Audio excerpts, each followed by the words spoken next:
mo fẹ́ máa wò, ọ̀rọ̀ tó jẹ tí ń gbèsè mo fẹ́ gbọ́. Ètò lóríṣiríṣi wọ́n wà lọ́lọ́kan òjọ̀kan, ìròyìn tó kojú òṣùwọ̀n àtàwọn ọ̀rọ̀ àgbọ́ fi kọ́gbọ́n.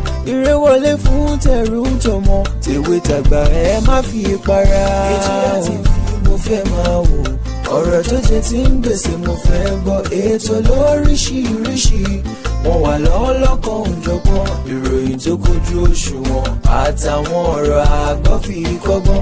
Eré wọlé fún tẹ̀rù tọmọ, tèwe tàgbà ẹ má fi para. Àjànàkú kọjá mórí nǹkan fèrè, bàbá rere káwí parí. BGI TV, we are the pace setter. Bàbá gbàgede ìmọ̀ tẹlifíṣọ̀n station tí dòde. Ǹjẹ́ ṣé wọ́n ní ẹkú ilé báyìí ńlá kára alé, ẹ káàbọ̀ ńlá kérú ọ̀nà. Mo kí gbogbo ojú tó ń wò mí jákèjádò àgbáńlá ayé.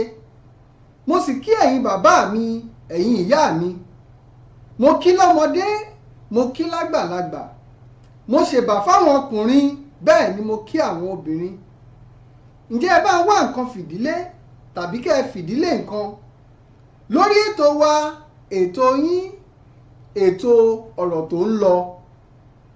Kí ni nǹkan tó ń ṣẹlẹ̀ láwùjọ wa lákòókò yìí? Kí ni ó mú gbogbo awuyewuye dání tí ò fi ọkàn àwọn ọmọ ìlú balẹ̀? Ǹjẹ́ kí ni nǹkan tó fa omi inú tó ń kọ gbogbo wa, tó mú kí ọ̀rọ̀ náà wá dorí àgbàkodò? Ẹ̀yin èèyàn wa, ọ̀rọ̀ lórí ọ̀rọ̀ orílẹ̀-èdè Nàìjíríà, òun lọ̀rọ̀ tó ń kọ mí lóminú. Tá a bá gbàgbé, Nàìjíríà gbòmìnira ní ọdún 1960. Bẹ́ẹ̀ sì ni bá a ṣe gbòmìnira lọ́pọ̀lọpọ̀ àwọn orílẹ̀-èdè míì náà gbòmìnira bíi tiwa. Ṣùgbọ́n ẹ jẹ́ ká wo ọdún 1960 títí di àkókò tá a wà yìí. Ǹjẹ́ orílẹ̀-èdè Nàìjíríà tẹ̀síwájú bí? Ǹjẹ́ ìyàtọ̀ ti wà nínú ètò òṣèjọba orílẹ̀-èdè Nàìjíríà? Kí ni tó wá ṣẹlẹ̀? Kí ni tó fà á? Lákòókò ìgbà tí Lord Lugard àti Flora Shaw aya rẹ̀ tí wọ́n mú North àti South, ìyẹn òkè ọya lọ́hùn àti nísàlẹ̀ ní àyín, tí wọ́n papọ̀ ní ọdún 1914, wọ́n sọ di ẹyọ kan ṣoṣo. Wọ́n sì pe orúkọ rẹ̀ ní Nàìjíríà, èyí tí wọ́n mú pọ̀ tó sọ ní Niger area tó wá di Nàìjíríà lónìí. Kí ni tó wá dé? Nílẹ̀ aláwọ̀ dúdú, orílẹ̀-èdè Nàìjíríà ló tóbi jù nípa population, èyí tó yẹ kó jẹ́ wípé àǹfààní ló yẹ kó jẹ́ fún wa. Ìlú tó kún fún ọrọ̀, tó kún fún àlùmọ́ọ́nì oríṣiríṣi. Ìlú tí ọba Elédùà tó fi ọ̀pọ̀lọpọ̀ àwọn ọ̀jọ̀gbọ́n tó fi kẹ́ wọn. Kí wá níṣòro orílẹ̀-èdè Nàìjíríà? Àwọn nǹkan tí ẹ̀ jẹ́ kó yé wa nínú ìwádìí tá a ṣe, wípé ní kété tí àwọn ilẹ̀ aláwọ̀ dúdú kọ̀ọ̀kan tí wọ́n bẹ̀rẹ̀ sí ní gbòmìnira, àwọn orílẹ̀-èdè kan nílẹ̀ Áfíríkà wọ́n pinnu láti yí orúkọ wọn padà, torí wípé àwọn kan mọ̀ wípé orúkọ ọmọ òun ni ìjánu ọmọ. Ǹjọ́ wá lè jẹ́ wípé orúkọ Nàìjíríà yìí òun ló yẹ á yí padà ni, àbáwọn èèyàn inú rẹ̀ ló yẹ ká yí padà? Fún bí àpẹẹrẹ, ìgbà tí wọ́n fún àwọn ìlú nílẹ̀ Áfíríkà lómìnira, ìlú kan ń bẹ tí wọ́n ń pè ní Tanganyika, wọ́n yí orúkọ wọn padà, wọ́n di Tanzania. Tá a bá sì gbàgbé, orílẹ̀-èdè Ghana, Gold Coast ni wọ́n ń jẹ́ tẹ́lẹ̀ kí wọ́n tó yí padà sí Ghana. ǹjẹ́ àwa lè sọ wípé orúkọ Nàìjíríà ló já yí padà ni àbáwọn èèyàn inú rẹ̀? ẹ̀yin èèyàn wa, mo fẹ́ kẹ́ ẹ bá ń wá nǹkan fìdílé tàbí kẹ́ ẹ fìdílé nǹkan bí èmi ọmọ yín àrólé bàbá gbàgede ìmọ̀ Ọlálékan Ìgè. Mo fẹ́ ká jọ fi ọ̀rọ̀ ojú sùnùkùn ká fi wo ọ̀rọ̀ tó wà ńlẹ̀ yìí, torí wípé ọ̀rọ̀ tó wà ńlẹ̀ yìí kì í ṣe ọ̀rọ̀ tó yẹ ká máa wò báyìí. Ó di dandan kí gbogbo wa ká mójútó ohun tó wà ńlẹ̀ yìí. ẹ̀yin èèyàn wa, ǹjẹ́ kí ló wá fomi inú tómi inú fi ń kọ mí lórí ọ̀rọ̀ orílẹ̀-èdè Nàìjíríà? àwọn ìwádìí tá a ṣe fi hàn wípé ìjọba tó ń bẹ lórí oyè lọ́wọ́lọ́wọ́ báyìí, lákòókò ọdún 8 tíjọba yìí ti ṣèjọba, ẹjá wo awuyewuye tó ti ń ṣẹlẹ̀. bó tilẹ̀ jẹ́ páwọn kan ti ṣèjọba sẹ́yìn tó jẹ́ wípé lọ́nà kan àbí lómìíràn ọ̀pọ̀lọpọ̀ àwọn nǹkan ló ti jẹyọ. ǹjẹ́ àwa lérò wípé àwọn tó ń ṣẹlẹ̀ lákòókò yìí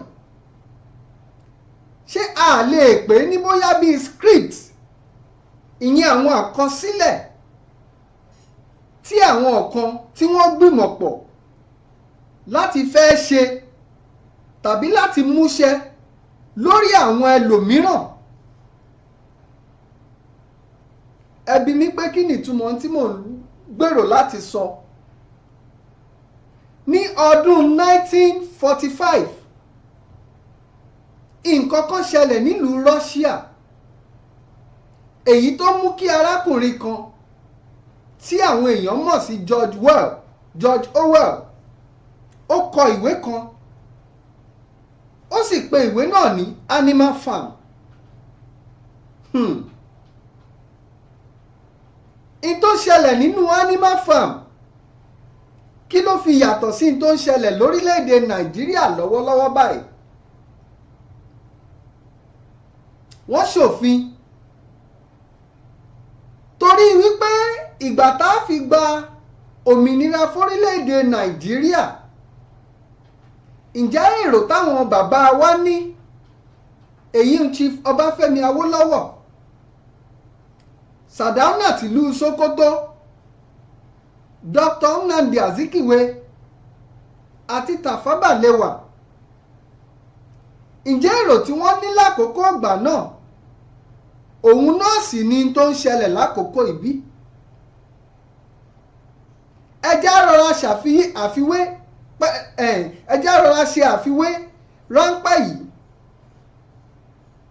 nílùú Russia lákòókò náà, àwọn ẹ̀yà kan lẹ́yìn ìgbà tí wọ́n gbòmìnira tán, èrò wọn ni pé òmìnira tá a gbà yìí a fẹ́ gbà fún àǹfààní ara wa ni, léyìí táwọn Ọbáfẹ́mi Awólọ́wọ̀ náà ṣe fórílẹ̀-èdè Nàìjíríà.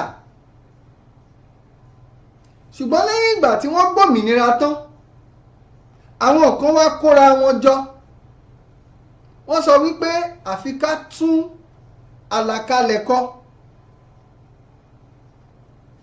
wọ́n ní all animals are equal but some are more equal than the other.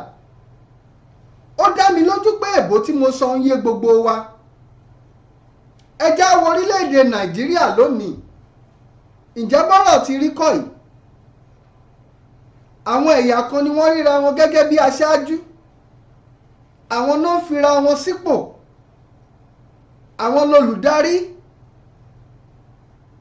bẹ́ẹ̀ sì ni gbogbo ohun tó ń ṣẹlẹ̀, ọ̀pọ̀lọpọ̀ ẹ̀yà ló wà nílùú yìí tó ṣe wípé àwọn míì ò gbọ́dọ̀ dún pẹ́kẹ́, bẹ́ẹ̀ sì ni wọn ò gbọ́dọ̀ fọhùn. ọ̀rọ̀ tá à ń wò yìí, ẹ mọ̀jà àwòrán báyìí.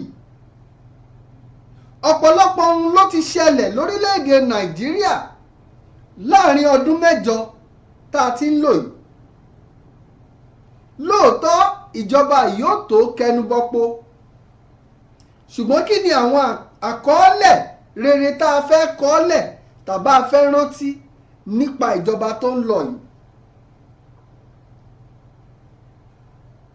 a rí wípé gbogbo ohun tó ṣẹlẹ̀ nínú ìwé Animal Farm tí wọ́n ṣe àdàkọ rẹ̀ látorílẹ̀-èdè Russia kò sí ní tó fi yàtọ̀ sí ní tó ń ṣẹlẹ̀ lórílẹ̀-èdè Nàìjíríà lákòókò yìí. ẹ má jẹ́ mú wa jìnnà, ẹ jẹ́ tí wàá mú wa wá sílùú Áfíríkà ní àyín. ìlú kan bẹ tí wọ́n ń pè ní Rwanda. ìlú Rwanda yìí nǹkan kàyéfì kan ṣe kí ni ó ṣẹlẹ̀ níbẹ̀ ní ọdún 1994. àwọn ẹ̀yà méjì tó pọ̀jù nílùú Rwanda, alárùn kan tá à ń pè ní ẹ̀yà Hutus àti àwọn ẹ̀yà Titus. kí ni tó ṣẹlẹ̀? genocide tó ṣẹlẹ̀ nílùú Rwanda. àwọn èèyàn fojú tẹ́ńbẹ́lú rẹ̀, ṣùgbọ́n lópin rẹ̀ ọ̀pọ̀lọpọ̀ ẹ̀mí ló bá a lọ. torí wípé àwọn ẹ̀yà tó wà níjọba lákòókò náà kí ni wọ́n ṣe? wọ́n lo agbára lórí àwọn ẹ̀yà tó kù. ohun tí wọ́n ṣèrántí ni pé àwọn ẹ̀yà kan ti ń fi àkókò kan jẹ gàba, àwọn náà kàwé jù, àwọn náà ṣe gbá jù, àwọn náà ṣàwo jù. ṣùgbọ́n àǹfààní tí wọ́n ní láti déjọba wọ́n wò wípé àwọn gbọ́dọ̀ lò ó. torí rẹ̀ àwọn ẹ̀yà kan wá ṣíjú sí ẹ̀yà kejì, wọ́n bẹ̀rẹ̀ sí ní pa wọ́n.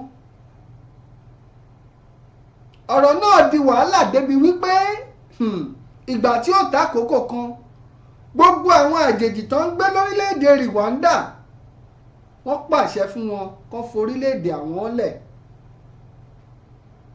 ǹjẹ́ bá ti mọ̀ wọ̀rọ̀ Nàìjíríà lọ rèé?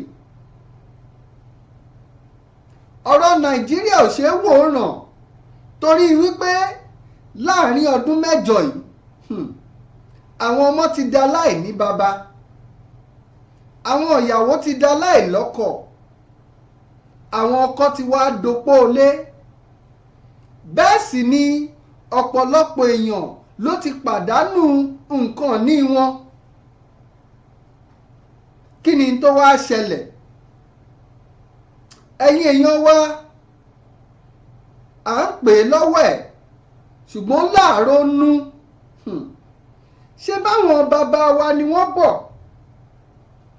wọ́n lágbàlagbà tí ò bá kẹhùn yóò kẹtàn sáré.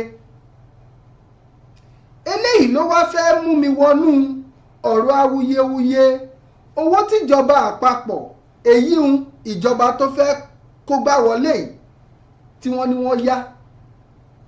torí kíni? wọ́n láwọn rí i pé àwọn ọmọ orílẹ̀-èdè Nàìjíríà wà nínú ìṣẹ́, nínú ìyà, nínú òṣì. torí owó orí ìrànwọ́ epo tí wọ́n fẹ́ yọ kúrò, wọ́n rè yáwó. ìjọba Buhari tó wà lórí ipò lọ́wọ́lọ́wọ́ yìí, tíjọba wọn tó kọ ẹnu bọpo tó bá di May 29, èyí ọjọ́ Monday ní 2023 tá a wà yìí. nínú ìwádìí tá a ṣe, a rí i wípé gbèsè tó ti ń bẹ́ńlẹ̀ lórílẹ̀‐èdè Nàìjíríà yìí ó tó ìlọ́po ọ̀nà mẹ́ta gbèsè tó jẹ́ wípé tá a bá pa ìjọba ààrẹ Olúṣẹ́gun Ọbásanjọ́, ti Yar'Adua àti ti Jonathan, tá a bá pa mẹ́tẹ̀ẹ̀ta papọ̀, gbèsè tíjọba tó wà ńlẹ̀ yìí tí wọ́n jẹ kì í ṣe kèrèmí o.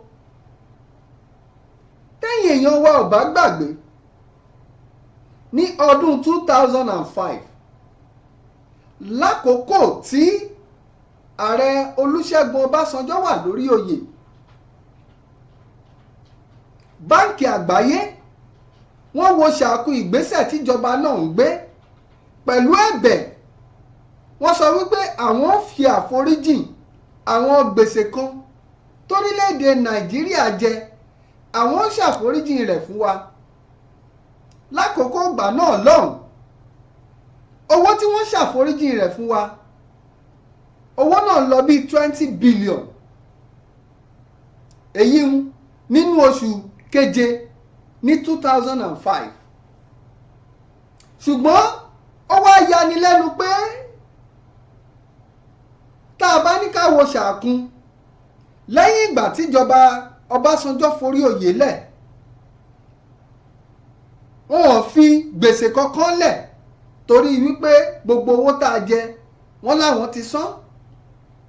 Ìgbà tíjọba Yar'Adua dé, wọ́n gbìyànjú àti yá wọn owó kan, ṣùgbọ́n nígbà tíjọba Jonathan náà dé, àwọn náà tún wọ́n yá wọn owó kan. Ṣùgbọ́n àyẹ̀wò wá fi hàn géńdégbé wípé ìjọba Buhari lákòókò tí wọ́n yìí, owó tí wọ́n yá kò ṣeé fẹnu sọ. Ṣùgbọ́n tó wá yani lẹ́nu jù òun ni wípé ọ̀kan lára àwọn ilé ìgbìmọ̀ aṣòfin tó ń ṣojú fún ẹkùn Borno, èyí ń sẹ́nitọ́ Ali Ndome, wọ́n ní kì í ṣe pé àti yáwó yìí ìní tó ń fa wuyewuye, ṣùgbọ́n lọ́pọ̀ ìgbà ohun tí wọ́n ń fowó yìí ṣe òun ni ò yé àwọn aráàlú, torí wípé lẹ́yìn ìgbà tíjọba àpapọ̀ bá yáwó ìtán, àní rí kókó nǹkan tá a lè tọ́ka sí wípé wọ́n fowó yìí ṣe.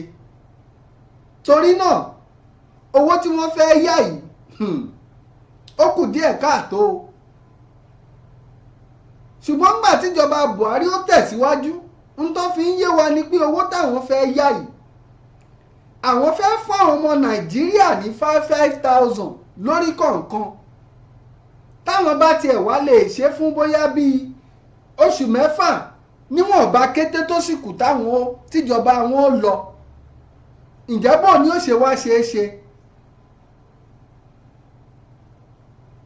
Ṣùgbọ́n ẹ̀yin èèyàn wa, ọ̀rọ̀ náà sọ sí ni lẹ́nu, ó buyọ̀ sí. Lẹ́yìn ìgbà tí wọ́n foríjì wá pẹ̀lú ìgbésẹ̀ tí ààrẹ Ọbásanjọ́ gbé lákòókò tiẹ̀, bàbá Ọbásanjọ́ pe gbogbo ìjókòó àwọn ìgbìmọ̀ ilé ìgbìmọ̀ aṣòfin lápapọ̀, ó sì jẹ́ kó yé wọn wípé ohun tá a ṣe tá a fi ní padà sínú gbèsè òun ni ẹjá tẹra mọ́. Bó tilẹ̀ jẹ́ wípé ó ṣe ni láàánú pé àwọn ọ̀rọ̀ táwọn náà sọ lákòókò ìgbà náà àwọn náà ò múṣẹ, torí pé ìkan lára àwọn tí wọ́n sọ ni wípé ẹ jẹ́ ká wá ẹni tó láfojúsùn tó lè ṣààrẹ orílẹ̀-èdè Nàìjíríà tá a lè fa ìjọba lé lọ́wọ́. Ṣùgbọ́n ààrẹ Muhammadu Buhari, ìgbà tí wọ́n wá lákòókò ìgbà ológun, ọ̀pọ̀ àwọn ọ̀jọ̀gbọ́n náà ló sọ wípé lákòókò ìgbà náà àwọn táwọn èèyàn fura sí ni wípé ààrẹ Muhammadu Buhari kì í ṣe ààrẹ kan pàtó tó láfojúsùn. Gbogbo àwọn olùgbaninímọ̀ràn wọn ń tán bá ti sọ fún wọn òun ni wọ́n ń ṣe. Eléyìí ló mú mi mọ́ rò wípé ọ̀rọ̀ orílẹ̀-èdè wa kì í ṣe tẹnìkan. Tá a bá lérò wípé ó dáa, ẹ̀yin tá a pè ní agbaninímọ̀ràn, tẹ́ ẹ bá ń gbà wọ́n nímọ̀ràn ohun tí ò dáa, ọ̀rọ̀ náà dàbí òrí ọ̀kan ni, yóò jọ kọ́ sójú gbogbo wa lọ́kọ̀ọ̀kan náà ni, torí wípé ọ̀run ó yá ni, kì í ṣọ̀rọ̀ ẹnìkan. Kí ni tó wá ṣẹlẹ̀ gan-an ni wípé owó tíjọba Buhari làwọn fẹ́ yá yìí, léyìí tí wọ́n sọ nípa rẹ̀ yìí, ẹlẹ́fẹ́ pín fáwọn ọmọ Nàìjíríà. Ṣùgbọ́n in tó fẹ́ ṣẹlẹ̀ gan-an ni wípé kí ni àwọn aṣojú wa nílé ilé ìgbìmọ̀ kí ni wọ́n ń wò kí gbogbo wọn tó kọwọ́ bọ̀ torí wípé àìmọye ìjọba ló ti lọ tó ṣe wípé tí wọ́n bá ti yáwó torí páwọn ilé ìgbìmọ̀ náà rí wípé nǹkan kan kàn sáwọn lápò ni wọ́n ṣe ń kọwọ́ bowó náà ṣùgbọ́n kan nínú àwọn agbẹnusọ ilé ìgbìmọ̀ aṣòfin kékeré tó tún jẹ́ alága fún ètò ìṣúwọ́ná àti ìrànwọ́ èyí ń dókítà Yunusa Abubakar mo fẹ́ kẹ́ ẹ já lọ gbọ́n tí wọ́n sọ nípa ọ̀rọ̀ owó tí ààrẹ orílẹ̀-èdè wa èyí Muhammadu Buhari tí wọ́n gbà yìí ẹ já lọ gbọ́n tí dókítà Yunusa Abubakar sọ nípa rẹ̀ ẹ jẹ́ ń dókè lọ́hùn náà mò ń bọ̀. I'm very interested in your work as the chairman, loans, aids and debt management. Yes. You do know that in recent times, a lot of Nigerians have been very concerned about the country's debt profile. It's been climbing, it's been growing, and only recently, the president wrote again requesting the National Assembly to approve an $800 million loan, which they intend to take from the World Bank. It was ostensibly supposed to, help be the palliative for the removal of subsidy.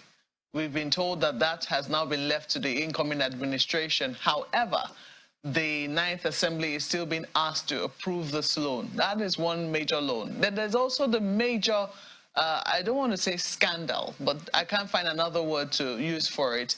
The Ways and Means that is currently 22.7, or is it 23.7 trillion naira Ways and Means, which has also given a lot of concern, which the federal government is finding a bit difficult to pay back, and has now asked that it be restructured into bonds. These are the issues that are directly under your purview and that of your counterpart in the national, in the Senate. What has been your own perspective on Nigeria's debt profile, and do you think that this debt we have is sustainable? Quite interesting, and as it baffles you, it baffles us too. It baffles you? Yeah. A member of the committee? Yeah, that is why that issue of, let me start from bottom to top, the Ways and Means, we have not yet visited it. We decline it. Though the Senate has passed it, granted the request, but we in the House of Reps, we raised a lot of questions and it has not yet been attended to. Do you think it will before the winds down? There are things that I don't want to open the can of worms, but I hope people understand this language of ways and means. In a nutshell, it means printing currency. Oh. If people don't know, but I think I need the security covered by channels to continue to open that can of worms. Please. Go ahead. First, the high debt profile, let me deal with it. Nigeria has the capacity to pay back its debt. It is the intention of the APC government under Buhari, the infrastructure they put, if utilized properly, the railways and the rest, if operated under norms, like even Kaduna, Abuja, by operating 4 lanes every day, which have now reduced to only maybe once or twice. But if they are to go on that rate, having 4 tranches, a Kaduna there, within 1 year or 2 years, they would have generated the money to pay back the loan and then become our revenue. And that is how, if it has been, efficacy has been applied. Our problem, like I say sometimes here, is lack of patriotism. We, the government, want to do it along the radar. You find a lot of people that, have some administrative stupidity, like I use it, this is my word. That's by the way. If all this Daja quota, which left about 3% to complete, come in with the infrastructure for these other railways, I'm telling you, Chamberlain and Mwape, Nigeria within 5 to 10 years if judicious utilization is there. God-minding people, patriotic people are put to man these areas, Nigeria will pay back the loan. Now, considering that capacity and the capability, that is what is making Nigeria loan and improve the infrastructure. It is alarming, but yet when you look at it, you refuse to take the loan. The present situation are not yet matured to have been generated. So it's like you are between the devil and the deep blue sea. So you look at a lesser option. Now, since you have a little threshold, even if you are leading, as long as you did not exceed the threshold, we believe one day a miracle will happen. You are hoping on miracles. Is that what we're doing? No, that is my own word. Okay, when I say that's miracle, your own word. When I say miracle, God, if he decide not to punish Nigeria anymore, can give us an eloquent, effective leader, which we saw in Aswaju, the way he transformed Lagos. Probably he will won't just support in Nigeria, though Nigeria is so complex, but the resources are higher. If he can man Lagos to have sustained himself 4 years without a revenue, a grant from the federal government, he generated from 60 or 50 something billion to, you understand, hundreds of billions. I think we feel God has answered our prayer. Okay, let me take you up on this $800 million. Yeah, I'm coming to that. Yes, I want you to address it quickly. The $800 million, there were so many talks that we did, especially we in the loans committee, and we advised them, first, leave this thing to the incoming government. But since the loan has been granted, what we can collect, if we cannot use it, maybe the purpose and everything, when the incoming government comes, they may have different approach to issues, maybe unlike this government that is there. Thank God, well, I wouldn't say it lightly, but it was on social media that probably they intended not to use any of Buhari's ministers because they have already rated them to have underperformed. So I'm coming. Yeah. So the issue is, yes, we have granted that loan. It is approved. So we want Nigeria to take it, but it is not going to be utilized by this outgoing government. Now, if the incoming government come, now we will see also their template, which they are writing it. I cannot divorce it out. So, but even that one that I said, I think that they will not use any of Buhari's ministers. This is from the background, it's like... So you've advised the National Assembly that they should go ahead and approve it? Yeah. That's your verdict? Yes. But the utilization is on hold. Wow. But the utilization should be on hold? Yes. So if you utilize it, what happens? Do you have a control over that? We have that. Okay. So in that vein, we allow it for the 10th Assembly, and I'm very, very happy that the Deputy Speaker and the Speaker are members of the 10th Assembly. Okay. I'm not saying they will continue their speakership. From all indication, film is not in the rest. It's only the DS that is on the rest. If paraventure, the present DS clinch the ticket, though the party has nominated, but they say they have not yet, they are still consulted. Probably they will revisit it. We pray the present DS, because he was the one that stand down the issue of ways and means, because he understands the implication. I'm coming to talk back to it. So all this issue of the 800 loan, we discussed with him. If you remember, for the couple of years back, months, he presided more than the speaker, because the speaker is engaged as well. Let's see if our colleagues will talk about our ways and means, because we're already out of time. Yeah, the ways and means, like I say, people should understand it from that perspective, is that we have a shortfall, and by the CBN Act, I think there is a percentage, which is either 5% that is allowed. But we exceeded it. Emefiele reached to almost, if not 30% or 39% against the act. We drew this attention. You remember when we drew him about that section 20 about the means, how the argument went. I don't want to revisit that. Thank God, at the end of the day, we were vindicated. So the same issue, I told you I'm also a member of the Justice Committee, and we raised this issue with the banking committee, and we drew their attention to the relevant section of this. So these are some of the reasons we advance that this ways I mean that they want us to do Dr. 22 or 27 trillion. Dr. Abubakar, if you can hear me, what it means, pardon me. Let me use the layman language, is to give the central bank way to print more money. Yeah, Dr. Abubakar, pardon me if you can hear me. The concern most Nigerians would have is how strong the weight of your opposition, to the Ways and Means request is before it was approved. But more importantly, you have confirmed that the National Assembly has approved the 800 million naira World Bank loan.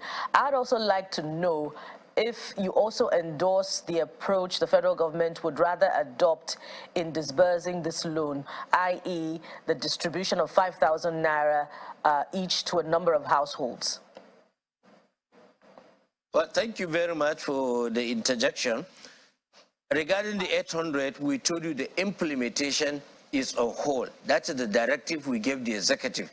The loan is approved, so it cannot be implemented by this government, and the incoming government is at their own discretion. They have the wherewithal to either change the plan for the 800 million, how they intend to remove the subsidy, and whatever palliative, it is at their own disposal. So the issue of disbursement, 5,000 is on hold. Secondly, we did not approve the Ways and Means, like you said. The Ways and Means has been approved in the Senate, and it does not have our concurrence. We have not, until we approve it, it is null and void. It's turned to nullity. It cannot be implemented. And we have given some conditions, which I've just answered about Ways and Means. Well, you talked about the governor of the Central Bank of Nigeria. It sounded like you're saying he's solely responsible for this, but he didn't print that money for himself. He printed it for the Buhari administration, at least part of that money that we have on our hands right now. So why aren't you speaking to the Buhari administration as well? Well, we have spoken to them, but you see, their explanation in that aspect by the Minister of Finance is that what can they do? And let me add it. Do you know even the devaluation of our naira to reach almost 700, at the point it was over 800, almost 900, even 1,000 people have bought the dollar. So this issue, these are some of the bad or negative effects downward that affected us. It's all this printing, and that's why we raise this issue. And we don't think we can print this 27.2 or 3. I don't think we will allow it. And I believe when the new government, well, the Buhari administration have to take responsibility for any damage, any negative, whatever, under his watch as the Mr. President. So he is to take that responsibility. Now we are saying the incoming government, these are the biggest challenge that he has to do, and I think Asuwaju is prepared to take it up. Àṣìlóòótọ́ ni pé ìlera tẹ̀rí yẹn òun gangan lóògùn ọ̀rọ̀. Ǹjẹ́ ẹ tiẹ̀ mọ̀ pé ká gbọ́ pọ́n kó ṣeé gbé? Kí a nọ̀sẹ̀ kó ṣe náà. Ìyẹn gangan ni wọ́n ń pè ní mo wà lóní kánpé àlàáfíà tẹ́yọ̀. Ìyá ìwà gbọ́ nípa ilé iṣẹ́ OEA and Sure Spices. Tí Ọlọ́run jogún àṣírí tewétegbò fún láti fi wá ìyanjú sí àìlera ẹni. Irú àrùn wo ló ń bá ọ fíra? Ṣé jẹjẹrẹ ni? Ìdákọ́lẹ̀. Ikọ́ àti àrùn míì tí ò ṣeé fojú rí. Ẹ má wúrò ògùn jìnnà mọ́. Ó yá ní ilé iṣẹ́ OEA Herbs and Shrub Spices. Àwọn oògùn wa ní ọṣẹ kòkòrò. PNEN Herbal Tea, Favour Soap, PNEN Cream àti bẹ́ẹ̀ bẹ́ẹ̀ lọ. Fún ìbéèrè àti àlàyé lẹ́kùnrẹ́rẹ́ kàn sí ilé iṣẹ́ wa tó wà ní ìpínlẹ̀ Ògùn ní OEA compound along Old Ondo Benin Express Road, adjacent Bena Farm Junction, beside Ogun State College of Health Technology, Ilese Ìjẹ̀bú, Ogun State. Tàbí ní ìpínlẹ̀ Èkó, block 412, flat 2, opposite Old Olympic Office, ilé ìwé bus stop, Jakonde Estate, Òkèàfà, Ìsọlọ̀. Ẹ̀lú wọn rèé +234 915 049 1169 tàbí +234 818 653 6480. OEA Herbs and Shrub Spices ló wí pé má fi ìlera rẹ ṣeré, rí i dájú pé o wà lórí kàńpé. padà ẹ̀yin èèyàn wa ó dá mi lójú pé gbogbo wa la gbọ́ nǹkan tí Dr. Yunusa Abubakar tó sọ. Ilé ìgbìmọ̀ asòfin kékeré ni Dr. Yunusa Abubakar wà, àwọn sì ni alága lórí ọ̀rọ̀ ìṣúwó náà ti gbèsè àtàwọn tó ń mójútó àwọn ètò ìrànwọ́. Ẹ gbọ́ nǹkan tárákùnrin ń sọ. Gbogbo wọn náà ti wá rí báyìí wípé ìjọba Buhari ó kó gbèsè òun náà korí orílẹ̀-èdè Nàìjíríà bọ̀. A tún rí i pé nínú tí alága ń sọ ó túmọ̀ sí pé lákòókò ọdún 8 tí ìjọba Buhari fi ṣèjọba yìí gbogbo àwọn aṣojú lórí ẹ̀ka kọ̀ọ̀kan nínú ìjọba yìí ni wọ́n hùwà àjẹbánu. Ẹgbọ́n tó sọ nípa alága ìjọba àpapọ̀ báńkì ilẹ̀ wa èyí wọ́n Emefiele wọ́n ti fìgbà kan dojú ìjà kọ òun náà torí àwọn òfin tí ò nítumọ̀ tí ò nídìí tí wọ́n ń ṣe àgbékalẹ̀ rẹ̀ tó fi ń ni àwọn ọmọ Nàìjíríà lára. Gbogbo wa la gbọ́ kódà gan-an ó sọ wípé àwọn aṣojú ti wá ṣèpàdé papọ̀ pé tó bá ṣeé ṣe gbogbo àwọn tó ti bá ìjọba Buhari ṣèjọba yìí kí wọ́n má tún tún ẹlòmíì nínú wọn yàn tíjọba tó ń bọ̀ tó bá wọlé tán. Bẹ́ẹ̀ sì ni lórí owó tí wọ́n sọ pé fẹ́ yá tíjọba àpapọ̀ ti gbà wọlé táwọn náà sì ti fọwọ́ sí tó ti fòǹtẹ̀lú. Ìtọ́sọ ni wípé kí wọ́n má ṣe fún ìjọba Buhari láyè láti ná owó náà. Tó bá ṣeé ṣe kí wọ́n dá owó náà dúró ná torí pé tíjọba tó ń bọ̀ bá wá wọlé kí wọ́n lè rí àǹfààní láti mọ tí wọ́n fowó náà ṣe. Ṣùgbọ́n béèrè tí mo fẹ́ béèrè ni pé ǹjẹ́ níwọ̀nba àgbà tó kù díẹ̀ kíjọba yìí kẹnubọpo ṣóhun ló yẹ kí wọ́n lọ yárú owó báyìí? Ǹjẹ́ níwọ̀nba àgbà tó kù díẹ̀ kíjọba yìí kó gbá wọlé ṣóhun ló yẹ kí wọ́n lóye wípé ó yẹ káwọn ṣe kíni káwọn fi owó fi ran àwọn ọmọ Nàìjíríà lọ́wọ́ torí owó orí ìrànwọ́ epo tí wọ́n fẹ́ yọ. Yàtọ̀ sílẹ̀ yìí gbogbo àwọn owó tíjọba Buhari ti gbà látilẹ̀ láàrin ọdún 8 yìí kí ni nǹkan kan pàtó tá a lè tọ́ka sí tí wọ́n ti fowó náà ṣe?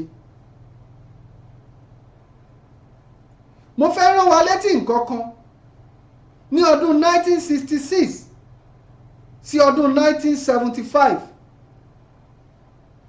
ìjọba Gowon àwọn náà wà lórí oyè lákòókò náà. Tá a bá sì gbàgbé àkókò 1966 yìí làkókò tí ogun abẹ́lé ń ṣẹlẹ̀ lọ́wọ́ lórílẹ̀‐èdè Nàìjíríà. Ìgbà tíjọba ààrẹ Gowon dárò wọ́n wò pé kí làwọn fẹ́ ṣe torí wípé lákòókò tí orílẹ̀‐èdè kan bá ní ìpèníjà ogun lọ́wọ́ wọ́n á mọ́ kó sínú oko gbèsè lákòókò bẹ́ẹ̀. Ṣùgbọ́n ẹ jẹ́ á dúpẹ́ lọ́wọ́ ìjọba Gowon àtẹni tó jẹ́ Minister of Finance wọn lákòókò ìgbà náà. Láàrin ọdún 9 tíjọba Gowon fi ṣèjọba Chief Ọbáfẹ́mi Awólọ́wọ̀ àwọn ni Minister of Finance. Orílẹ̀-èdè Nàìjíríà ò jẹ orílẹ̀-èdè kankan ní kọ́bọ̀ bẹ́ẹ̀ sì ni wọn ò jẹ báǹkì àgbáyé ní kọ́bọ̀ kankan lákòókò tá à ń wí. Kàkà tó jẹ́ pé ó yẹ ká tún jẹ wọ́n lówó a tún ní owó lọ́pọ̀ yanturu nílẹ̀ tá a lè fi ṣe gbogbo ohun tá a fẹ́ ṣe ni.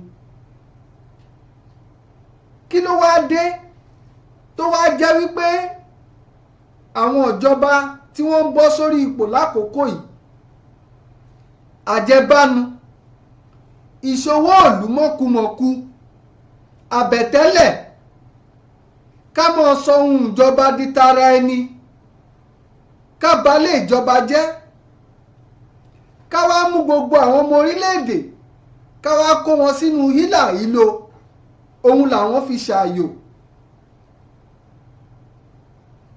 ohun tó dá mi lójú ni wípé a rí wípé lákòókò ìjọba Buhari yìí orílẹ̀-èdè Nàìjíríà nípa tẹ̀yà nípa tẹ̀sìn wọ́n ti jó pín yẹ́lẹyẹ̀lẹ. bẹ́ẹ̀ sì ni one nation là ń pariwo one country là ń pariwo torí wípé in tó ṣẹlẹ̀ nílùú Russia tí wọ́n adopt sínú ìwé animal farm òun ló ń ṣẹlẹ̀ lórílẹ̀‐èdè Nàìjíríà ní ìsìn. ẹ wá gbọ́ná kò sóúnjẹ nílùú àwọn akẹ́kọ̀ọ́ tó jáde yunifásitì wọn ò ríṣẹ́ ṣe. ẹ wo gbogbo àwọn iléeṣẹ́ wa wọ́n ti dẹnu kọlẹ̀ tán. àjà òkúta tó ṣe wípé kódà lákòókò ìgbà tí àjà òkúta ń jẹ́ àjà òkúta láti àwọn ìlú Áfíríkà tó kù wọn a máa wá sórílẹ̀-èdè Nàìjíríà láti wá ra àwọn oríṣiríṣi nǹkan tí wọ́n lọ lò nílùú wọn lọ́hùn. textile industry tó wà nílùú Kánò èyí tó wà nílùú Kaduna níbo náà wà lónìí. coal tí wọ́n ń ṣe lẹ́nugun òun dà lónìí. ọ̀dọ̀ wa ní South West gbogbo kòkó tó ṣe wípé nípasẹ̀ rẹ̀ òun ni Chief Ọbáfẹ́mi Awólọ́wọ̀ náà fi ṣe mèremère sílẹ̀ Yorùbá. níbo ni kòkó wà lónìí?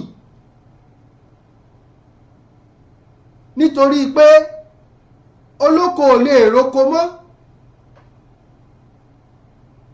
àwọn Fúlàní wọ́n ti gba gbogbo ilẹ̀.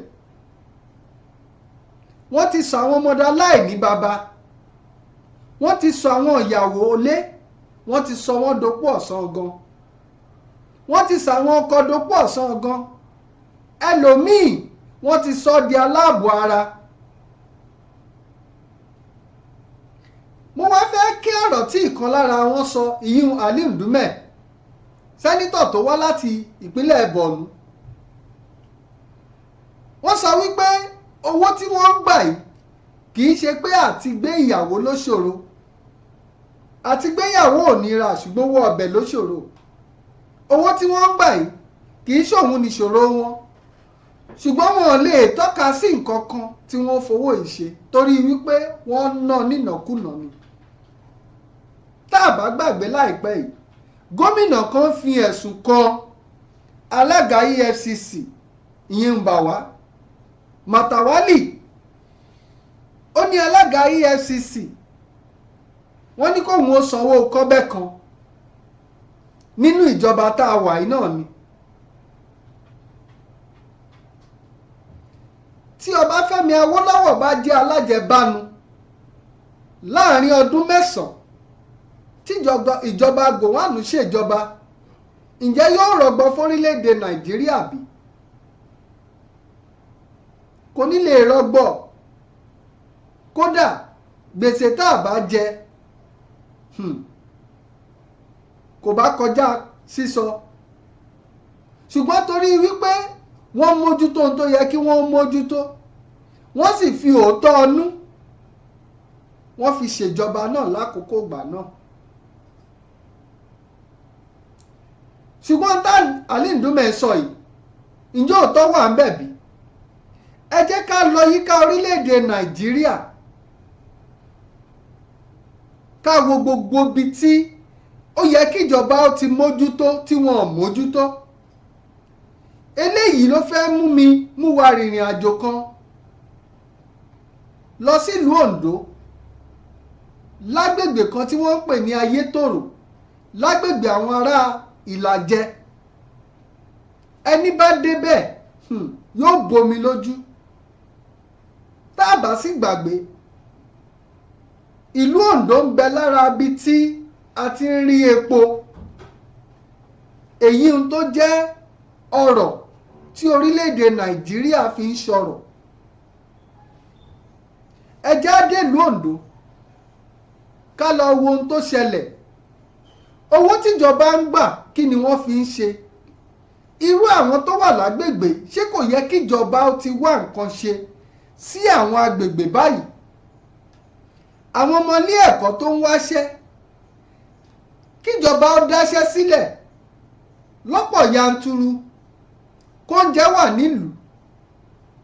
gbogbo àwọn ọmọ owó obìnrin wọ́n ti dá láṣẹ́wó tán, ṣùgbọ́n ẹ já sáré dé ìlú Oǹdó ní Ayétòrò ká lọ wo ohun tómi òjò àti omi ní tó ṣe nílùú náà. ẹ já dọ̀nà mò ń bọ̀.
My name is Prince Victor Akinluwa, the Public Relation Officer of Ayetoro Community, and I'm reporting to you live from Ayetoro Community.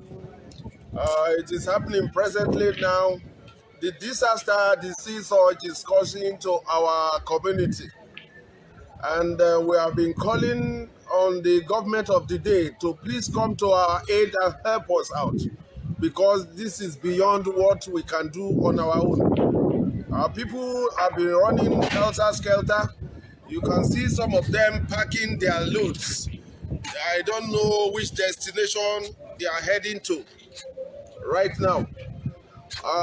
But what we are even thinking is that if we, the capable people, can have somewhere else to move to, what about the children and the old people that are in Ayetoro?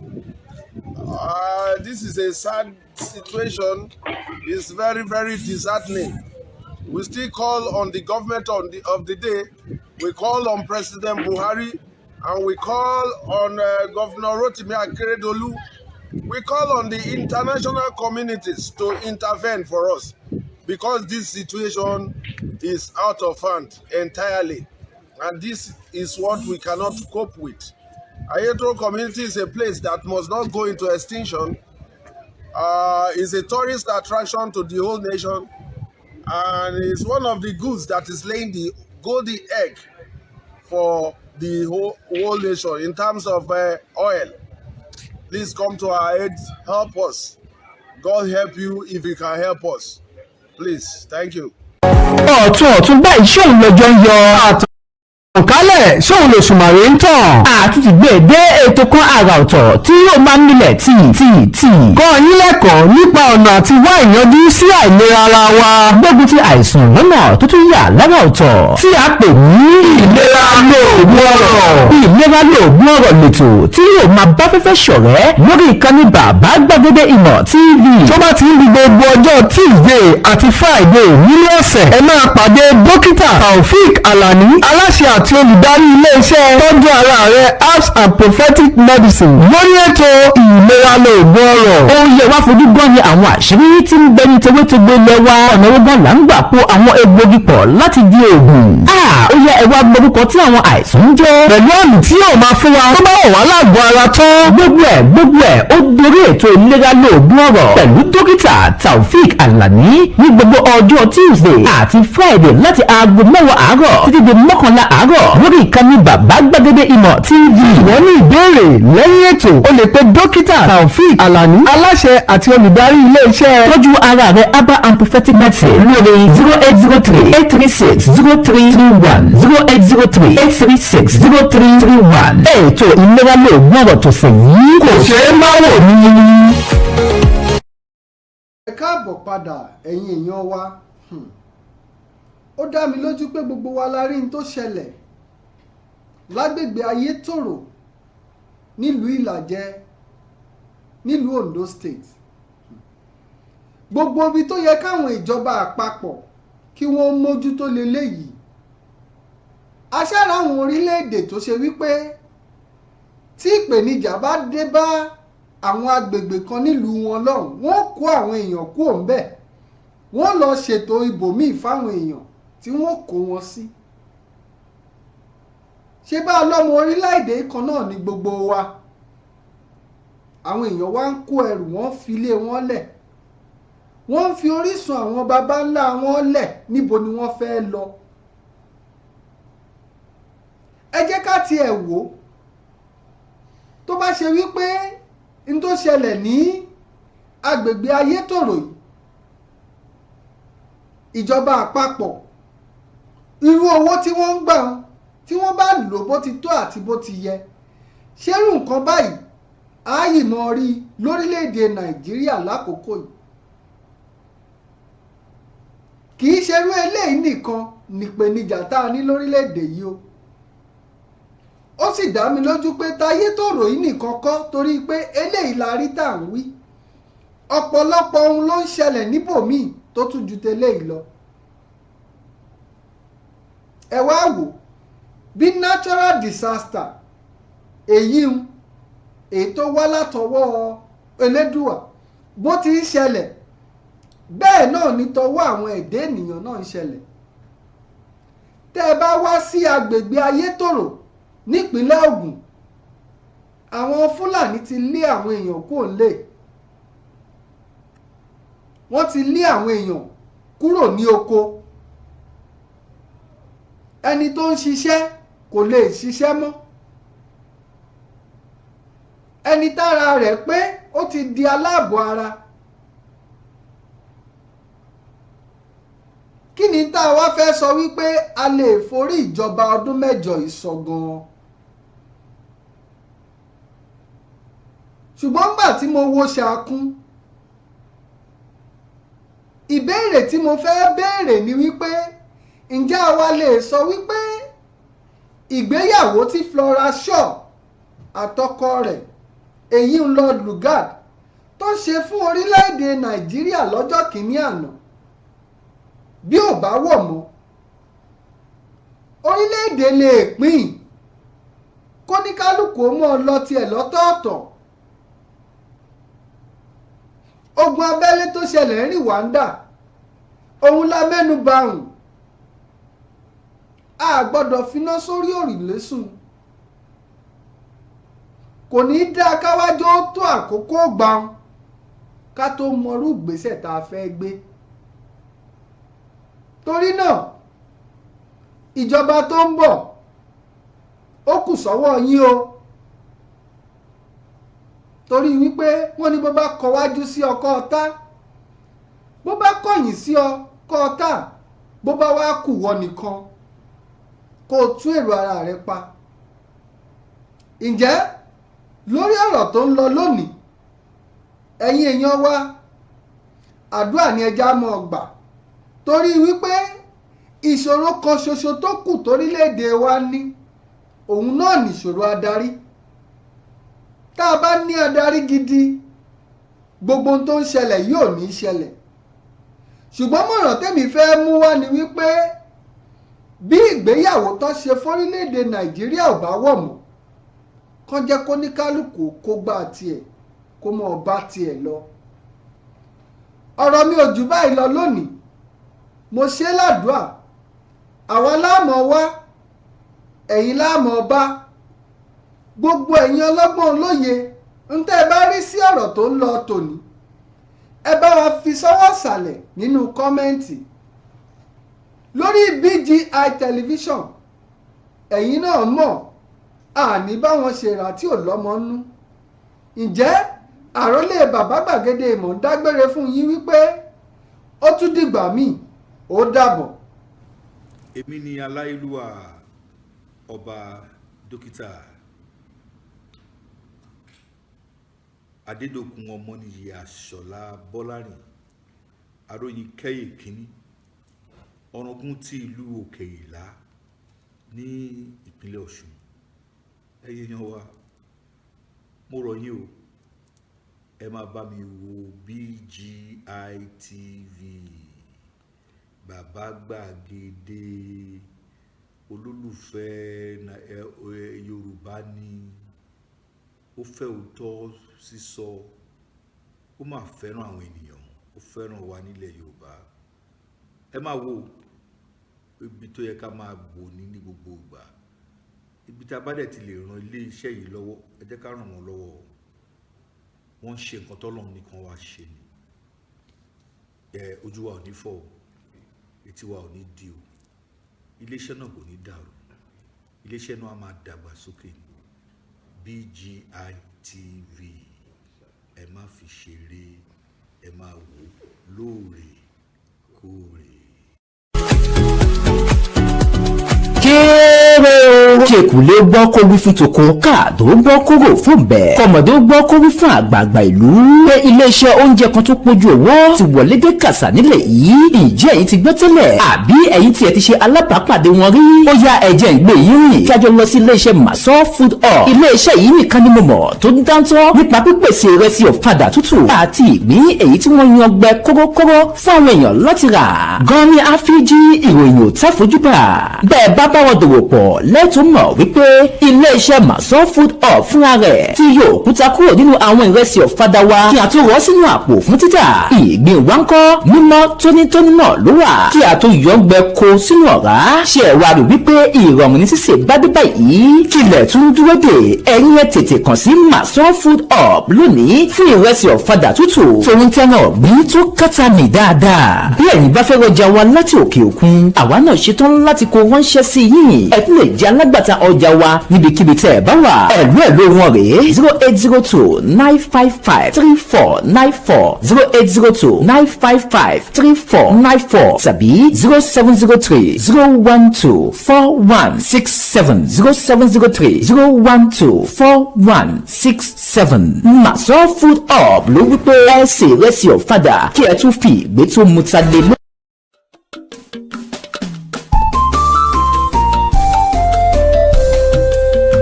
BGI TV yìí mo fẹ́ máa wò ọ̀rọ̀ tó jẹ ti ń gbèsè mo fẹ́ gbọ́ ètò lóríṣiríṣi wọ́n wà lọ́lọ́kan òjọ̀kan ìròyìn tó kojú òṣùwọ̀n àtàwọn ọ̀rọ̀ àgbọ́ fi kọ́gbọ́n eré wọlé fún tẹ̀rù tọmọ tèwe tàgbà ẹ má fi para. BGI TV mo fẹ́ máa wò ọ̀rọ̀ tó jẹ ti ń gbèsè mo fẹ́ gbọ́ ètò lóríṣiríṣi wọ́n wà lọ́lọ́kan òjọ̀kan ìròyìn tó kojú òṣùwọ̀n àtàwọn ọ̀rọ̀ àgbọ́ fi kọ́gbọ́n eré wọlé fún tẹ̀rù tọmọ tèwe tàgbà ẹ má fi para àdànà kú kọjá mórí nǹkan fèrè bàbá rìnrìn káwí parí BGI TV we are the pace setters.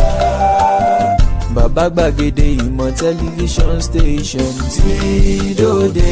Iléeṣẹ́ amóhùnmáwòrán tó mọ bó ṣe ń lọ tó ní ìròyìn kọ́ńbọ̀kì tó jẹ́ yàjóyàjó, ìròyìn àti ìsọfúnni àtìgbàdégbà, àwọn ètò tó ké pọ́pọ́ flẹ̀ má yí kúò ń bẹ̀, má gbé kúò ń bẹ̀, máa jẹ̀gbádùn ẹ̀ lọ. BGI TV, Bàbá Gbàgede Ìmọ̀ TV. Èdè ọ̀kìn ló dirí ẹwà fákòkò o. Bí ọ̀kìn bá tú ìyẹ́ ẹ̀ díẹ̀, ẹwà rẹ̀ á kalẹ̀ á ká oko. Ẹ kàn sí ẹ̀ka ìpolówó ọjà wa láti bá wa dòwò pọ̀ lórí +234 70 38 22 6160. Fún àwọn tí ń bẹ lórílẹ̀‐èdè Nàìjíríà 070 38 22 6160. BGI TV, Bàbá Gbàgede Ìmọ̀ TV, ọ̀gá ni kọ́ń láwùjọ òkúta. Bàbá Gbàgede Ìmọ̀ tẹlifíṣọ̀n station tí dòde.